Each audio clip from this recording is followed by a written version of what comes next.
بسم اللہ الرحمن الرحیم یسألونک عن الانفال قل الانفال للہ والرسول فاتقوا اللہ واصلحوا ذات بینکم۔ سورہ انفال 9ویں پارے کے اندر موجود ہے اور یہ مدنی صورت ہے اور اس کی 75 جو ہے وہ آیات ہیں اور 10 اس کے جو ہے وہ رکوع ہیں۔ ہمارے ہاں اسکولوں کے اندر 9th کلاس کے سلیبس کے اندر یہ صورت موجود ہے۔ اس صورت کو پہلی وجہ یہ ہے کہ انفال کیوں کہا جاتا ہے۔ انفال جو ہے وہ مال غنیمت کو کہا جاتا ہے، یا جب کافر اور مسلمان آپس میں جہاد کریں اور کافروں کو شکست ہوں تو وہ جو مال ملتا ہے مسلمانوں کو، اس مال کو جو ہے وہ مال غنیمت کہا جاتا ہے اور اسی مال کو جو ہے وہ انفال کہا جاتا ہے۔ بعض نے کہا کہ انفال نفل کی جمع ہے، نفلن، فا جو ہے وہ ساکن ہے، اس کی جمع ہے۔ اب اس اعتبار سے انفال جو ہے وہ زائد کے معنی میں ہوگا، یعنی وہ زائد مال جو ہے اس کو کہا جائے گا جو جنگ کے ختم ہونے کے بعد جو ہے وہ مسلمانوں کے ہاتھ میں آتا ہے۔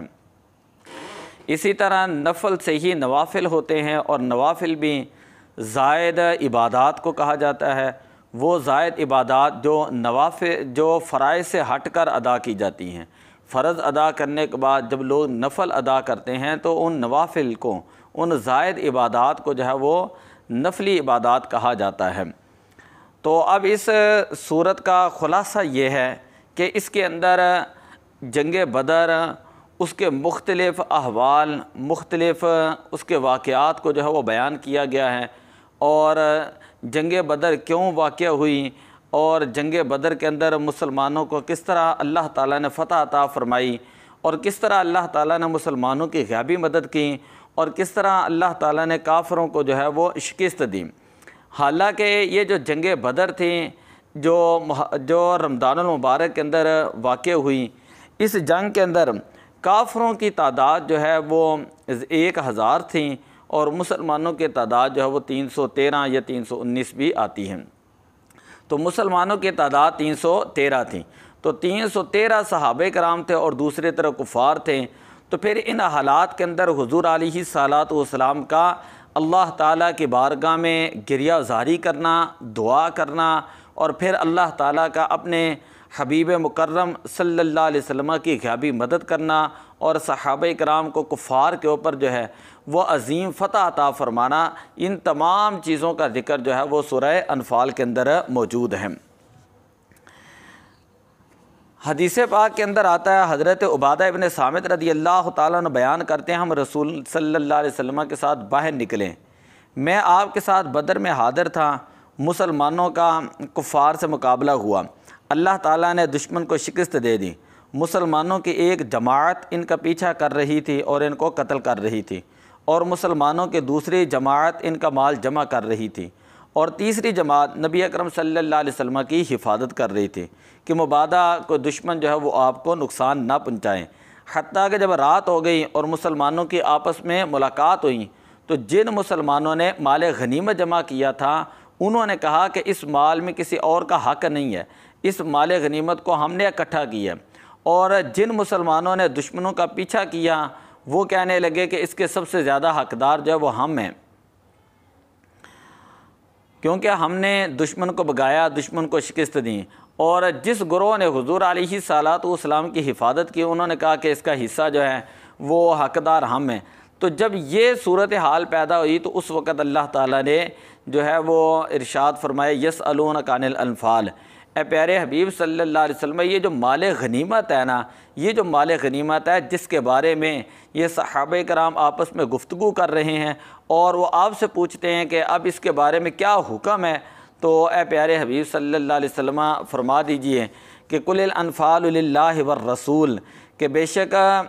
اللہ اور اس کے رسول جو ہے وہ مال غنیمت کے مالک ہیں، انفال کے مالک اللہ اور اس کے رسول ہیں۔ فاتقوا اللہ، اللہ تعالیٰ سے ڈرو، واصلحوا ذات بینکم، اور آپس میں صلح رکھو، واطیعوا اللہ ورسولہ ان کنتم مؤمنین، اور تم اللہ اور اس کے رسول کی اطاعت کرو اگر تم مومن ہو۔ انما المؤمنون الذین اذا ذکر اللہ،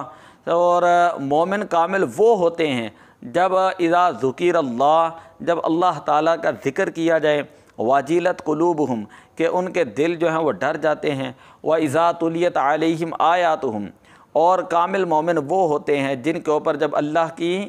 آیات کی تلاوت کی جاتی ہیں، زادتہم ایمانا، تو یہ آیات کا تلاوت کرنا ان کا ایمان جو ہے وہ بڑھا دیتا ہے، وعلی ربہم یتوکلون، اور اپنے رب کے اوپر جو ہے وہ توکل کرتے ہیں۔ الذین یقیمون الصلاۃ،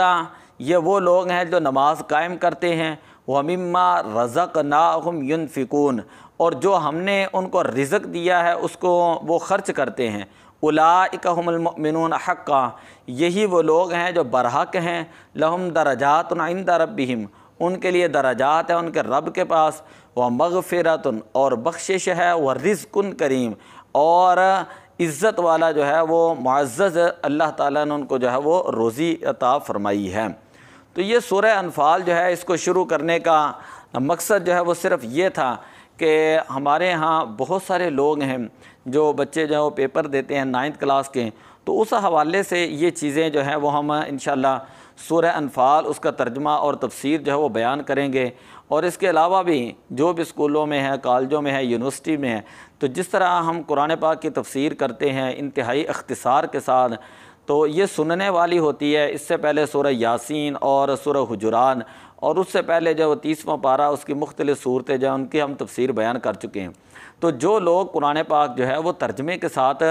جو ہے وہ نہیں پڑھ سکیں، تو کم از کم وہ یہ سن کر تو جو ہے وہ اس سے ان کو علم حاصل ہوگا اور پتہ چل جائے گا کہ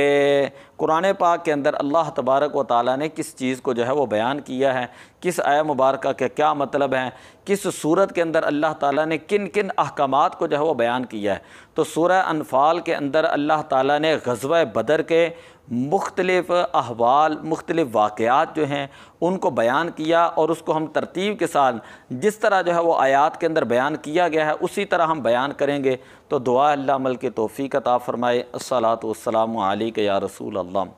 وعلی آلک واصحابک یا حبیب اللہ۔